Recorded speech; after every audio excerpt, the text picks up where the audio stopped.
Welcome to Confessions, Convictions, and Conversations, a podcast exploring the cool Christian girl's guide to living in America. I'm your girl, April Davenport. I'll reveal to you a little personal testimony while merging ministry, education, and real life.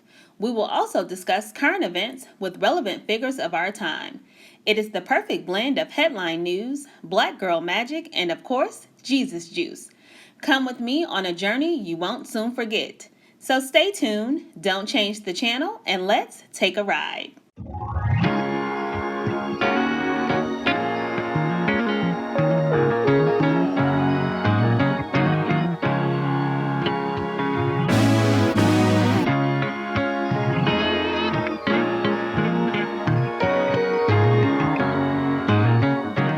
Welcome to Confessions, Convictions, and Conversations. I'm your host, April Davenport. We're so glad that you're back with us for episode 3, The Art of Being Well. We hope that you enjoyed last week's episode, a hot girl summer, but we know that it's really a fresh start summer. And I'm so glad that you're here with us this week with my special guest, Miss Kashanna Hale. Hi, Kashanna. How are you? I'm good. How are you? So glad that you're here with us. I've been knowing Kashanna now, I think maybe it's been almost 10 years, I guess? Yeah. How long have you been married?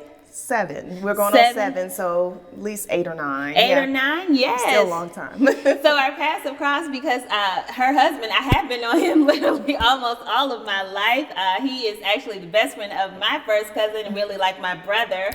And so then they've been married, and so now Kashanna's like part of the family. But Kashanna is, I would say she's an extraordinaire because she does many things, and I'm going to let her tell you a little bit about herself, but she's actually a wonderful hairstylist, very talented, and then she also has another brand, that's why she's here, because she's going to talk to us about being well. So that's her lifestyle brand. So why don't you tell us in your own words just a little bit about yourself? Okay, so my name is Kashanna. My clients know me as Cash. Yes. Just how you spell my name in the beginning is KSH. But I started as a hairstylist maybe 10 years now. Okay. And so I got into that. I was actually going into medical school, not medical, but nursing school.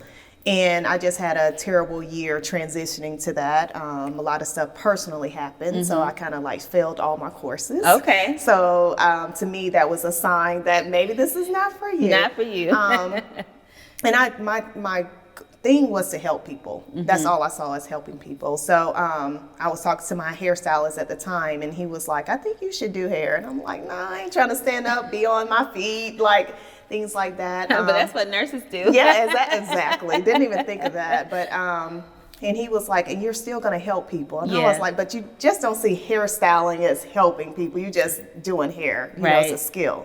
So anyway, I did that. I graduated top of my class at Aveda Institute. And so once I got into it, I realized I'm helping people. Yes. I'm like a counselor, a therapist, absolutely, educator, everything, And so once I started doing that, like I said, I'm going into 11 year 11, February made 11 years. And so a lot of clients coming to me just with wellness questions, they saw me transitioning my life, as far as being healthy. So I went through I had medical condition, blood issue for 12 years. And so once I hit 35, I'm in the salon, I'm just drenched with sweat all the time. And I'm like, what is going on? I know I don't eat that bad at the time. And so my clients would be like, "Are you okay?" And I'm like, "I'm fine. Just hurry up and leave so I can turn these lights off and cool down before the next client." And then I realized I went into menopause at 35 because of the blood issue. So once I hit that, I got with a friend named Sierra Burrell. She was at my gym, and she had a program that taught me how to eat, taught me how to love myself, taught me, just the mind, body, and soul connection. Right. So once I got into that, I did a week of juicing and no hot flashes. And I'm like, okay, what is going on? I've never juiced, never heard of juicing, never thought about juicing, because I love to eat. And so once I got into that, then I got into life coaching. Once I actually got my mind and body ready, of course, and clients, of course, was asking me, what are you doing, and things like that. So I got into life coaching in 2015, and I think the rest is kind of history. Just aligning my mind, body, and soul daily, and that just keeps me going. and keeps me in a peaceful place. That's my thing, is just having peace. Right. So I think that's amazing. I think that so we'll have to bring you back, of course, to talk about the other part of your life, being a hairstylist, because I think that Black women everywhere can attest that being a hairstylist is definitely a God-given gift, and you are certainly helping people. Shout out to all the hairstylists out there. But we know, so your company, Being Wealthy, right? It's WELLTH, Yes, right? Right. And so there is definitely a difference between being healthy, right, and being wealthy, right? So, not to say that we're not encouraging people to be healthy, Right. but, that looks different for everyone. What would you say then is the difference between being healthy and being wealthy? For me, being healthy is, I feel like that's more of food and like the way you eat, and then your fitness level. That's what I think, those two. And so a lot of people like, oh, I gotta eat healthy, or I gotta be fit and things like that. So that's my way of thinking of healthy. Wealthy is like the whole mind, body, and soul experience, being in alignment. So I tell people, if you can go get your car aligned, right, you need to get your body aligned. Okay. And that's what I feel being wealthy is, just mind, body, and soul connection, compared to being healthy. It's just, for me, I think it's just more of the way you eat and your physical fitness levels. Okay. And I heard you say that you kind of started this change, maybe you were around 35, right? Yeah, 35, 36. So then would you say, and so I remember when I was in college, Notre Dame's campus was huge. So I would, it started in an effort for me to discover all of Notre Dame's campus. I would take these very long walks. And then I realized how much I really enjoyed walking, because it really just kind of, centered me and calmed me. And I really felt very close to God. And because I was really able to just explore all of the beautiful things that he created, in nature. So that's something that I really still practice, today, is taking these very long walks in the morning. And, we know this, very good for the heart. So would you say, though, that a person could be anywhere in their life at any age and embark upon a wellness journey? Oh, yes, most definitely. It doesn't have an age limit. Like, you could start at 40, you could start at 50. Because I just realized the things that you do or you learn at 20 and 30, you may have to unlearn some stuff and start incorporating new stuff to be on this wellness journey. So age is nothing but a number, pretty much. And I also think that, obviously one of the things that we talked about on the podcast last week is definitely, body image, right? And so we know that women, especially with social media, so young girls, but I also think that women of all ages still face a lot of body image issues, a lot of self-esteem issues. And I really think that, it begins to affect a person's ability to be well. Why do you think that people are still facing such extreme body image issues, even well into adulthood? I think it's social media. I really blame social media, because prior, 10 years now, we didn't have all of this. We didn't have like the plastic surgery and, like we did have plastic, but not to the extreme where you could see it every day. Yeah. And so sometimes I even find myself, like, I work out so much, but sometimes I find myself like, dang, if I could just get rid of this little piece right here, what I have to do, so and I have to shut down and do like a social media detox. True. Because that feeds on your mental, it really plays. And so I have to tell even my nieces to this day, like, they struggle with that. They struggle with, body shaming and like, oh, I want to be like this and that. And I'm like, you gotta like put the social media down, because it just really plays on your mental. It really does. So in addition to social media, what else do you think are maybe some hindrances in our society that prevent people from kind of being well, from being able to kind of, you mentioned being in alignment, from being able to make those mind, body, and spirit connections? I think that we're so used to just being comfortable and not stepping out of that comfort zone. And so, like I tell some of my clients, I say, you have to be willing to feel like uncomfortable. You have to be willing to sit in that and unlearn a lot of stuff that we learned as children, not saying as children, not saying that, our parents were bad or anything like that. Like some things as adults, you have to be willing to unlearn some of those things to incorporate new things. I think a lot of times we're so used to feeling like sick or tired or, like we're just like, oh, this is the norm. And it's not the norm. Like there's a new way of living. There's a new way of being in a peaceful state. There's a new way of feeling good. And sometimes we don't know that, we're not willing to learn that. We think it's too hard, So you have to be willing to step out of that comfort zone. And I think that's what I did. Like, for me, I was in the military for 8 years, so I knew like being fit, but I didn't know how to eat. So, growing up, it's like, this is what you eat. This is what you're taught. And then when you start to learn other stuff, you're like, wow, like I feel good eating this. Like, it's just a new way of being, something like that. So I just feel like you just definitely have to step out of your comfort zone when it comes to things like that. Do you think that that's a cultural issue? I do. It's funny. I was talking to a client and she was saying like our culture, we eat a lot of sugars, we eat a lot of salts, and that's something that's been through since back in slavery, but I do feel the things that we eat now is different than what your great grandparents may have eaten and things like that. And so with our culture, I feel like sometimes the Caucasians, like they may eat, like salad or, like asparagus, like there's food like Brussels sprouts and, quinoa. Like I've never heard of these things growing up. And so now I'm learning like edamame and so I'm like, what? I've never heard of this before, why? Why didn't we learn about this? Or when I started eating differently, they'll be like, oh, you're eating white people's food. Why is that white people's food? Yeah. Why can't it just be food? Like whatever you eat, it just should be good. But I do believe like, we just wasn't taught to eat properly. We wasn't taught to eat for nourishment. We were just taught to eat.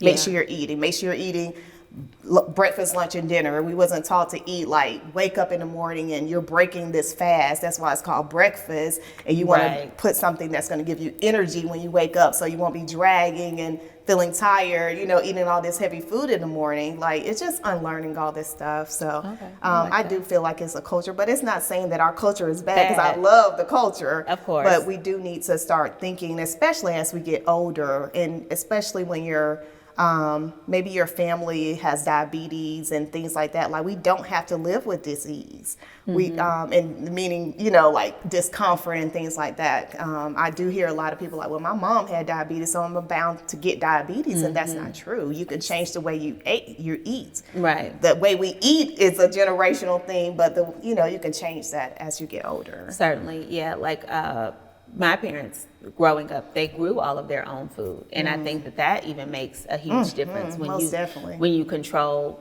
how the food even makes it into the kitchen. I think that makes a difference, because even when things are labeled organic, you honestly don't know what it is unless you're growing it yourself. Unless you're growing it yourself, and I think that makes a difference.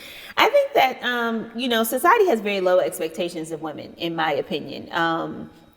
Meaning everything is just focused on the outer woman, the body. Everything is focused on the physical. We kind of mentioned this, not just with social media, but media period. When you turn on the television, everything is focused on what somebody looks like. And so I think that it, deters people from actually, being intentional about working on their minds and especially their spirits. And, they don't realize how important that is and how that's factored into being well. What are some ways that you think that people can kind of incorporate daily practices into their life in order not to succumb to, and I hate to use the term peer pressure, but it actually is peer pressure, what I'm saying? Because when everything that you're looking at, everything that you're hearing is kind of saying, body, yada, yada, right? Let's focus on that. But when really it's that beauty kind of resonates from the inside, right? So what are some daily practices that you think people can kind of incorporate into their lives so that they don't ignore being well to their minds and their spirits? Well, some things that I practice is meditation. It's funny because growing up, I learned that meditation was bad. No, that you're, that's that's not spiritual, things like that. But meditation is really calming the mind, and just getting that balance in the morning when you first wake up, instead of like grabbing your phone and getting on social media or even turning on the news and things like that. I teach my clients like we do the first 15. So the first 15 is meditation for 5 minutes, prayer for 5 minutes, and then listen to a worship song for 5 minutes, and just getting your mind and your body and your soul ready for the day. Right. I think setting great intentions, like for your day, like I'm going to be intentional to, pray, make sure I pray and make sure I don't get overwhelmed, or just whatever intentions you have for your day, make sure you set those intentions to get your day started. And then also prayer, of course, like just praying and just making sure that, you want your day to go smooth. You want, you just start day by day doing things. And then, of course, listening to a worship song. Like I have a worship song that I listen to every morning. I might change it from week to week, but I just love just getting into that mind frame. And I think just doing that can kind of like bring you back to center, and then you can focus on the rest of your day and not think about like, the worldly things, because that can just really like get you all off course. Yes. And just being in that mind frame of setting your intentions during the day, if something does come your way, whatever, body shaming, whatever negativity comes your way, you'll be prepared. Right. You'll be more prepared for your day.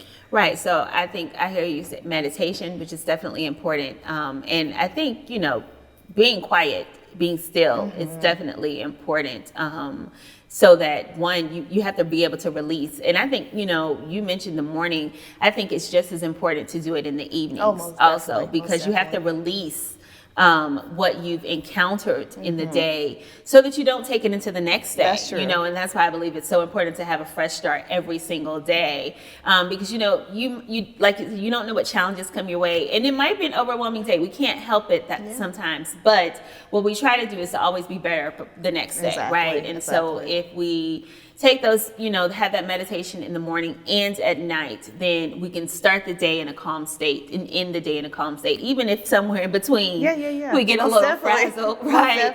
I love what you said about more peaceful sleep too. Certainly, and that's that's what I found is so important, especially when we are trying to do something physically. If you're not rested, anything that you try to do physically is canceled out. You know what I'm saying? Because your body at stress cannot, function well, and it's not going to produce. But I love what you said about being intentional. And I think that it's so important that, it makes me think about the Travis Green song, right? Saying that God is intentional. And if we try to be Christ-like, then we should also be intentional.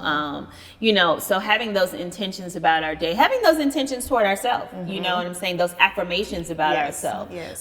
So that's important. And then, you said you listen to maybe the same worship song, but I think repetition, I hear that in there, so repetition is first. And I think that cleanses the mind. So I think if you hear the same thing over and over again, then it becomes seated in the mind, right? Definitely. And so you can hear it even when it's not playing. And I like that. So because we don't know when the adversary is always going to come, but if you have that seated, so I like those practices. And I think that, that's something that we all can do. And sometimes I really believe that in an effort to being well, we think that it's have to be something that's like really big. Or extreme, or, like you just can't handle it, and it's not. Right. The steps are always so very small. And I think that, our part is sometimes very small, very easy. And it's God that comes in and gives the increase and does the big work. And we just have to start out small. But it's like, we have to think, okay, if I can't do like the 90-day boot camp, or, you know what I'm saying? If I can't do, I think I heard you say juicing, if I can't detox for 12 days, like, you don't have to do all of that. And do what works for you. What works for you. And I think that is so important. The art of being well is realizing that everybody has a different journey. everybody has an individual journey. We talked about this before the show, is that, so Kashanna works out like hard, all right? She works out hard. It's my coffee in the morning. I tell people, like, you drink coffee, I go work out. Like, that is my energy. I know. I love what you say about on Sundays. Usually when I'm logging off, because we're in this virtual world, when I'm logging off at church, you're like, I'm in Sunday school, but really you're at the gym.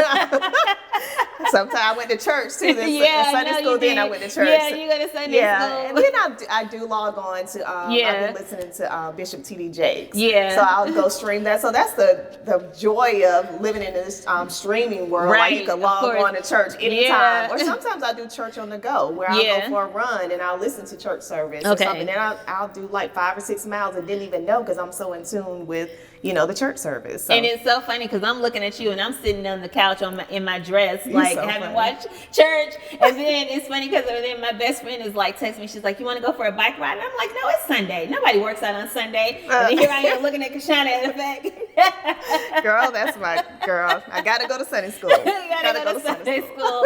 But I think the beauty of that is that everybody's journey is different. You know what I'm saying? So, you could do church on the go and go work out at effect. And I can be okay with sitting in my dress on the sofa, like nobody goes to work out on Sunday. Right. But that's okay. And I don't have to feel bad. Right. And you definitely shouldn't feel bad, because everybody's journey is different. Exactly. And I think that sometimes, like you said, it's the pressure of society that makes us feel like, I should feel like, oh my God, Kashanna's working out, so I should be working out. But no. Yeah. You know what I'm saying? Do what works for you. I tell my clients, I said, if you can work, I work out 4 days, sometimes 5 days a week. If you can start with 30-minute workout for a day, that's great. Right. If for a whole week, that's fine. That's your journey. That's just your start. And then will increase. But start somewhere and just make it work for you. I said, don't look at me, because I'm like 5-6 years in. Precisely. And don't look at me and think that you're going to be where I am right now. Like, I said, sometimes I do struggle getting up in the morning, but I just know how I'm going to feel later. That's when the mind kicks in, like, you're going to feel real good after that workout. Don't get up.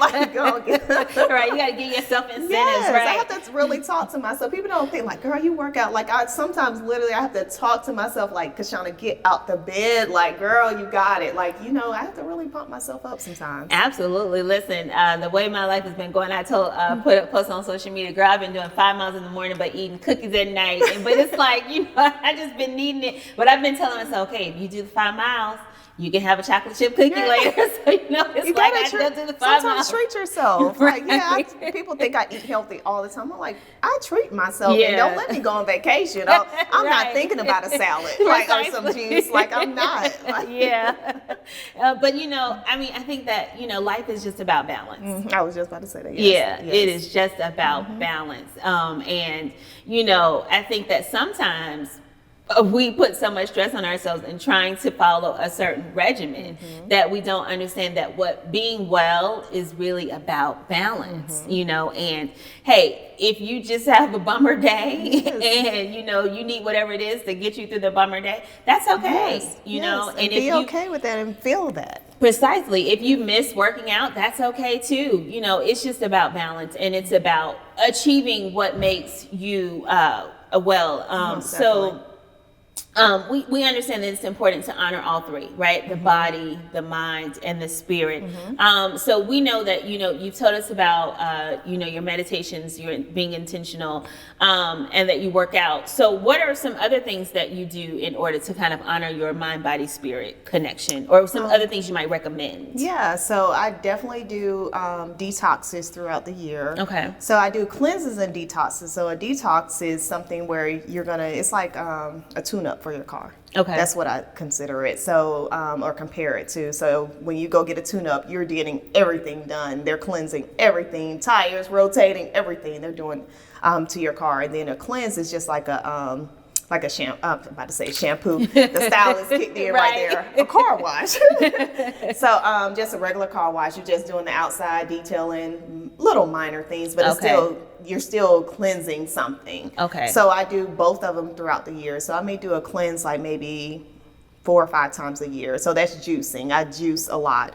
I have a lady who juices for me. When I first started my journey, I did juice a lot, but it's so hard to clean it and everything. So I was like, you know what, let me find someone who is going to prepare this for me. And then I like the fact that whatever I'm doing, she's going to juice according to that. So she's not just going to give me some juices. She's going to juice according to how I'm feeling, what am I, if I have any issues as far as like if I need meal replacements, if I need juicing for energy, just anything like that. She know I've been using her for 5 years, so she knows like, what are you doing? What are you about? What is this for? Is this spirituality? You know, whatever. Okay. She's gonna juice according to that.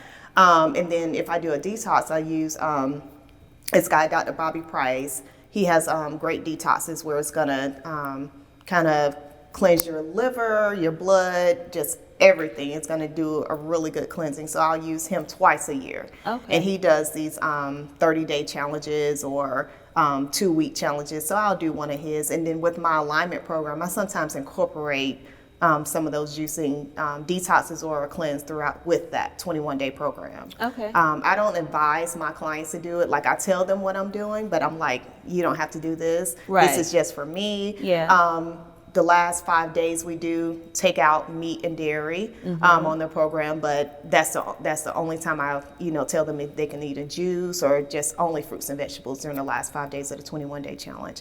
But for me, I just know my body, and that's how, like I said, I don't eat clean all the time, so I do sometimes eat like fried foods, or I get the Impossible Burger, something like that. I love fries. Like, that is a weakness. I know, me too. That is a weakness. So, crinkle fries. But I just like to cleanse my body because I'm just learning that everything starts in the gut, diseases and things like that. So I really want to cleanse all that out. So you do a detox for 30 days? Sometimes. Depends on my mood. Okay. Yeah, depends on my mood. But I really have to mentally prepare for that 30 days. Yeah, and that's what people don't understand. So I do a lot of fasting, and it's funny because I actually started the practice of fasting. One of my very close friends is actually Muslim, and so it was Ramadan for him, and this started in high school. And so I said, not realizing then I was, obviously I knew that Christians fast, but I had never really.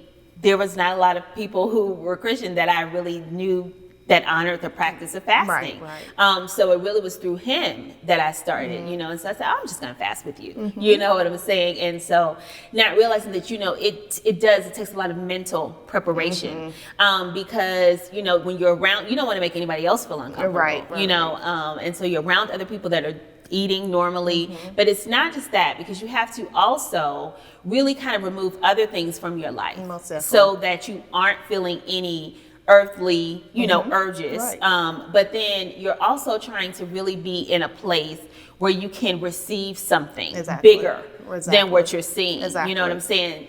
So get so much clarity. So much clarity. You got to be seeking out something, And so then that's important, so whether you want to call it fasting, whether you're calling it detoxing, whatever you're cleansing, removing from your body. If you're not really seeking something bigger, then, you're really only doing it for the physical. And it's got to be so much bigger than the physical. Yes, you know what I'm saying? So I agree with that. It takes a lot of mental preparation. So whatever you do, don't just go into it like, I'm going to start tomorrow. No. Yeah. So when I do 3 40-day fasts a year, so I should do it at the beginning of the year, I do it in the mid-year, like I'll do it in July, and then I typically do it around October, like before I close out. Like, did I miss anything this year? Right. That's awesome. So like even last year, after having like gone through one of the hardest things in my life, losing my sister, I had literally just completed a fast. And and so like honestly, I said, God, really? Like, this is what you do to me? But after now, here we are almost 10 months later, I truly believe, like literally, that my family would not still be standing if I had not devoted that time, to God, and really just being one-on-one with Him, not knowing that He was actually preparing me for the biggest challenge that I would have in my life. So I agree with you. It does take, and that's why we keep talking about this mind, body, spirit connection. You have to believe that it's there. God created it that way. These things, they work in tandem. Every doctor will tell you that there is, the central nervous system is working all throughout our bodies. Most definitely. The brain is honoring the rest of our bodies. So I agree with that. So what would you say then, Kashanna, is your primary motivation for not just being well. We know that, obviously it started with your sickness, right? So that was the motivation. But now here you are years later from that. So then what would you say now is your primary motivation for remaining well? I think I just live in a more peaceful state.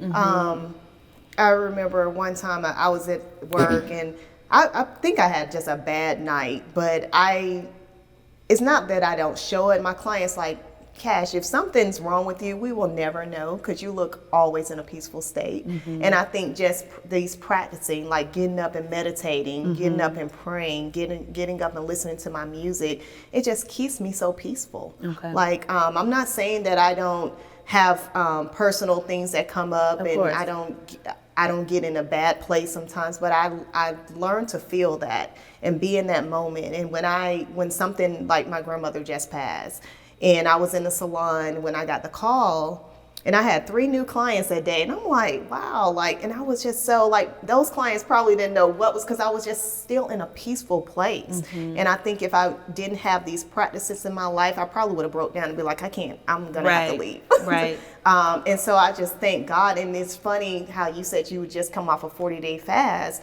I had 2 days left of my 21-day thing with the ladies. And so they didn't know what was going on because I was working, I was making sure they were okay.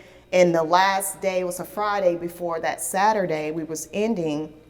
We did a evening meditation. I called this lady and we did a virtual evening meditation. And when I tell you, that put me in such a great place to hear the news, to just be, one with the ladies and making sure I was on point. And then I told them what happened. It was like, Cash, we didn't know that you was going through this. I said, because it wasn't for you to know at the time. And so I just think like these practices just keeps me so peaceful. Yeah. But I told them I did cry. I said, I'm not going to sit here and hold it because I feel like when you prolong stuff, it comes back to haunt you kind of. So I just feel like you just need to really be able to feel whatever tragedy, whatever goes on, be in that place and feel it. And then you'll be able to walk. Like God is always with you. So you'll be able to walk through whatever journey or whatever, path that he's continuing to put you on, So I really, this wellness journey, I can't even